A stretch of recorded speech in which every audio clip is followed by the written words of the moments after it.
सबसे बड़ा 5 लाख करोड़ का घोटाला, बेर्नी मैडोफ स्कैम। कल्पना करो कि तुमने अपनी जिंदगी की सारी बचत किसी ऐसे इंसान को दे दी जिस पर पूरी दुनिया भरोसा करती थी। फिर एक दिन पता चले कि तुम्हारा पैसा कभी निवेश हुआ ही नहीं। यह कहानी है बेर्नी मैडोफ की, जिसने दुनिया की सबसे बड़ा वित्तीय घोटाला किया और हजारों लोगों को बर्बाद कर दिया। बेर्नी मैडोफ अमेरिका का एक प्रसिद्ध निवेशक था। बड़े बड़े बिजनेसमैन, सेलिब्रिटी और संस्थाएं उस पर भरोसा करती थीं। लोग उसे पैसा देते थे और बदले में उसे हर साल शानदार मुनाफा मिलता हुआ दिखाई देता था। लेकिन एक बहुत बड़ा राज छुपा हुआ था। असल में मैडोफ कोई निवेश नहीं कर रहा था। वह नए निवेशकों से पैसा लेता और पुराने निवेशकों को उसी पैसे से रिटर्न देता। इस सिस्टम को पोंजी स्कैम कहा जाता है। सालों तक किसी को शक नहीं हुआ, क्योंकि सभी को समय पर पैसा मिलता रहा।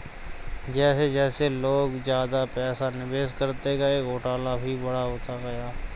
कुछ वित्तीय विशेषज्ञों ने कई बार चेतावनी दी कि मैडोफ के रिटर्न असंभव लगते हैं, लेकिन उसकी प्रतिष्ठा इतनी मजबूत थी कि बहुत कम लोगों ने उसे चेतावनियों पर ध्यान दिया। फिर 2008 की आर्थिक मंदी आई।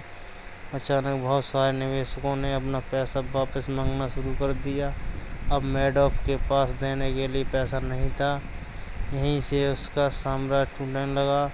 फिर दिसंबर 2008 में बेर्नी मैडोफ ने अपने परिवार के सदस्यों के सामने स्वीकार किया कि उसका पूरा बिजनेस एक विशाल धोखाधड़ी थी। जांच शुरू हुई और दुनिया हैरान रह गई। लगभग $65 बिलियन की धोखाधड़ी सामने आई। हजारों लोगों की बचत खत्म हो गई, कई चैरिटी संस्थाएं बंद हो गईं और अनगिनत परिवार आर्थिक संकट में फंस गए। बेर्नी मैडोफ को 150 साल की जेल की सजा हुई।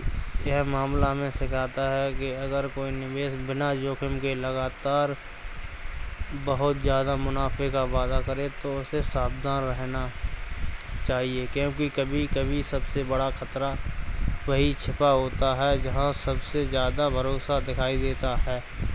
अगर आपको ऐसी सच्ची क्राइम स्टोरीज पसंद हैं तो चैनल को सब्सक्राइब करें और अगली कहानी के लिए तैयार रहें। इस स्क्रिप्ट में रहस्य, पैसा जांच और बड़ा खुलासा है।